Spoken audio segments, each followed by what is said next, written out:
Rien que son nom. Incursion dans un macrocosme fantasque et marginal. Ce musée hors les normes avec son jardin habité nous invite pour un moment succulent à 1000 lieues de notre quotidien. Dans la panoplie des termes du monde de l'art brut, les appellations sont nombreuses. Art marginal ou art hors les normes font partie de celles qui peuvent fonctionner comme des termes génériques. Pourtant, l'expression art hors les normes reste indissociable de la collection réunie par Alain Bourbonnais. Suggérée par Jean Dubuffet, à ce dernier parmi d'autres appellations en 1972, l'art hors les normes désigne l'art réalisé avec d'autres normes que celles de l'art officiel. Il nous raconte son rêve, avec toute l'ingéniosité de l'architecte qui en avait soupé de l'architecture rationnelle. Il aménagea un parcours initiatique, un labyrinthe avec des chambres à surprise que l'on ouvre subrepticement, quitte à en ressortir avec frisson et horreur, comme dans la chambre noire où s'étalent les bourrages de Marshall. On gravit des escaliers de meunier, on traverse des murs, tout est étrange, tout est surprenant, tout est insolite, tout vous agresse, tout vous enchante. Allons à l'extérieur dans le jardin habité et inauguré en 1979. Paysagé par Alain Bourbonnais autour d'une pièce d'eau, cet espace vert est agrémenté de sculptures et de girouettes. Fidèles à leur présentation d'origine, les créations sont exposées au pourtour de l'étang, tel l'étonnant manège de Petit Pierre, la petite Afrique de Jules Danlou et les personnages grandeur nature de Camille Vidal. Apparenté à l'art brut, l'art hors les normes se distingue de l'art enfantin, l'art populaire et l'art naïf.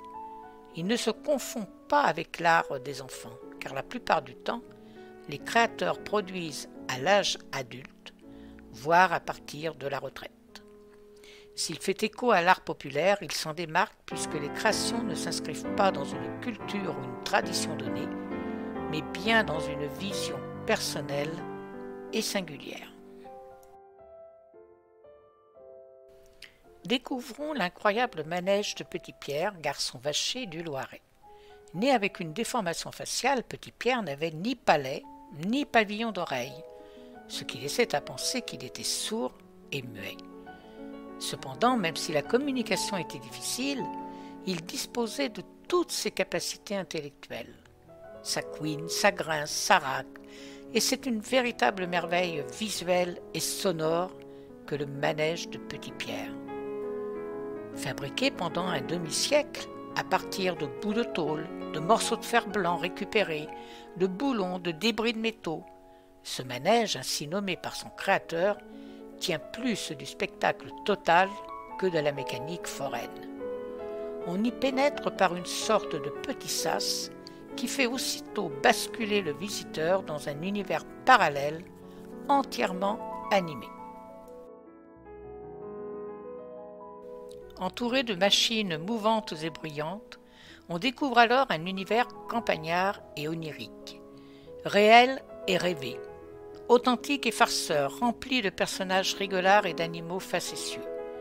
Comme cette vache électrique qui prend un malin plaisir à asperger d'eau le visiteur imprudent, sans oublier des véhicules en tout genre, des voitures, des chars, des tracteurs, mais aussi des tramways qui passent en brinque-ballon au-dessus de nos têtes, des bombardiers qui lâchent des billes sur une tôle dans un son d'enfer, peinant à couvrir le bruit de moteur qui fait mouvoir l'ensemble des machines.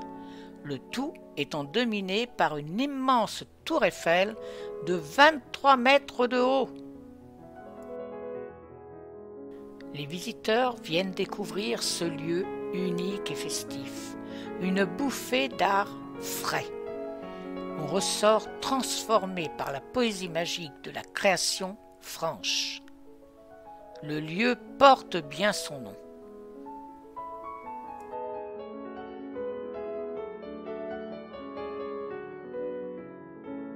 Nous vous remercions de votre écoute et n'oubliez pas de liker et de cliquer sur la petite cloche pour nous suivre vers de nouvelles aventures.